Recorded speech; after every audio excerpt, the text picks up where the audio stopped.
जनवरी की रात दिल्ली में बलिनो से 5 लोग एक लड़की को टायरों में फंसाकर 10 किलोमीटर तक घसीटते रहे। तब तक घसीटा जब तक उसकी हड्डियां सड़क में घिसकर खत्म नहीं हो गई।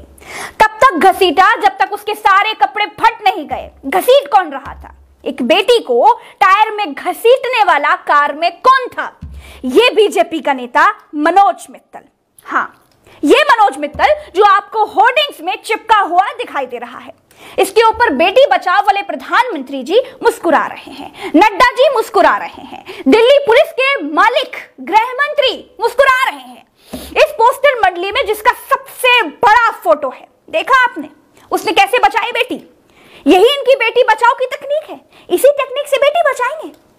कार के टायर में फंसाकर 10-10 किलोमीटर तक घसीटना किसी दरिंदे को भी रहम आ जाए। इंडिया टुडे के एक रिपोर्टर को दीपक नाम के चश्मदीद ने बताया कि जब वो दूध लेने के लिए सुबह सड़क पर निकला तो आराम से आती हुई एक कार के पिछले पहिए में एक लड़की फंसी हुई थी जो जोर जोर से चिल्ला रही थी।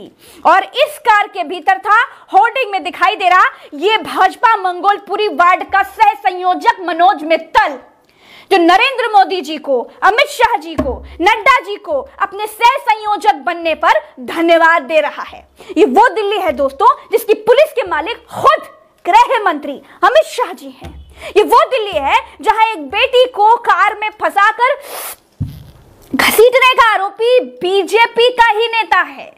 ये वो दिल्ली है जो देश की राजधानी है।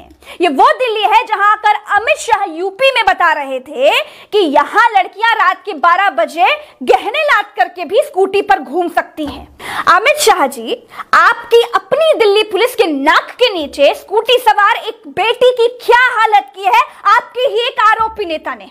लड़कियों को गहने पहनकर स्कूटी पर घूमने का सर्टिफिकेट यूपी के बाहर की लड़कियों को नहीं बांटा था क्या आपने? आप तो देश के गृह मंत्री हैं।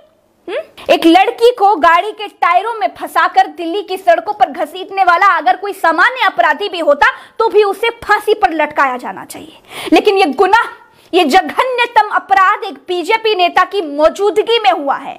ये नेता वो नेता हैं जो बेटियों की रक्षा करने की कसम खाते हैं, जो बेटियों के रक्षक बनकर समाज में घूमते हैं। उसे 4 बार अगर फांसी पर लटकाया जाए ना तो भी कम है। ऐसे नेताओं को, ऐसे अपराधियों को पहचानने का समय आ गया है। ऐसे नेताओं से अपनी अपनी बेटियां बचाने का समय आ गया है। जिनके मुंह में राम और बगल में छुरी हो, ऐसे नेताओं से होशियार रहिए। दिन में सेवक और ये रात को भेड़िए बनकर घूमते हैं। ऐसे समाज सेवकों को घर के दरवाजे से ना जूते मारकर भगाइए। दिल्ली में नए साल की रात में कंझावला की यह वारदात का आरोपी बीजेपी नेता मनोज मित्तल इतना बड़ा रंगा सियार राष्ट्रभक्त है कि दिल्ली की सुल्तानपुरी में राशन की दुकान चलाता है। नए साल की रात थी। गोदी मीडिया की तरह मैं अमित शाह जी की पुलिस को बिल्कुल नहीं कोसूंगी, क्योंकि दिल्ली की पुलिस तो है ही नकारा। दिल्ली की पुलिस से ज्यादा जिम्मेदारी नरेंद्र मोदी जी के उस बीजेपी नेता की थी जिसने बेटी बचाओ की कसम खाई थी। जब उसी ने बेटी को रौंदा तो क्या करेगी दिल्ली पुलिस, क्या करेगी मिलिट्री, क्या करेगी पीएसी? बीजेपी के छुटभैये नेताओं को यह सब करने का बल कहां से मिलता है जानते हैं आप? मैं बताती हूं। ये देखिए, ये सब के सब दिल्ली के मुख्यमंत्री के घर पर हमला करने के आरोपी हैं। जब ये जेल से छूट कर के आए तो दिल्ली की बीजेपी ने इनका सम्मान मंच पर बुलाकर किया। ये देखिए, ये बिल्किस बानो मामले में कईयों के रेप और मर्डर के आरोपी हैं। इनको बढ़िया वाला ब्राह्मण बताकर छोड़ दिया गया था, फिर फूलों के हार से इनका स्वागत किया गया। जिस बीजेपी के गृह राज्य मंत्री के लड़के ने अपनी थार से किसानों को रौंद डाला, उस गृह राज्य मंत्री को बीजेपी पद तक से नहीं हटा पाई। अरे पद तो छोड़ दीजिए, मंच तक से नहीं हटा पाई।